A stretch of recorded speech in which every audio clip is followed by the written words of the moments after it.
দেবীপক্ষের শুরুতেই উলুবেড়িয়া গঙ্গায় তলিয়ে গেল নাবালিকা। বাবা মায়ের সঙ্গে মহালয়ার ভোরে এসেছিল উলুবেড়িয়ায়, কিন্তু গঙ্গায় নেমে তর্পণের সময় জোয়ারে তলিয়ে যায় নাবালিকা, এমনটাই জানা যাচ্ছে। উলুবেড়িয়া কালীবাড়ি ঘাটের কাছে রবিবার সাত সকালে ঘটে দুর্ঘটনাটি। স্থানীয় সূত্রে জানা গেছে, নাবালিকা বাবা মায়ের সঙ্গে খড়গপুর থেকে এসেছিল। গঙ্গায় জোয়ারের সময় হঠাৎ প্রবল স্রোতের টানে ভেসে যান চারজন। তাদের চিৎকার শুনে ছুটে আসেন বাকিরা।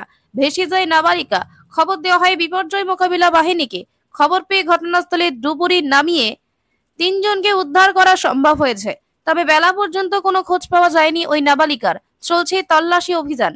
ঘটনার খবর পেয়ে ঘটনাস্থলে পৌঁছে যান উলুবেড়িয়ার এসডিপিও সহ পুলিশের একটি টিম।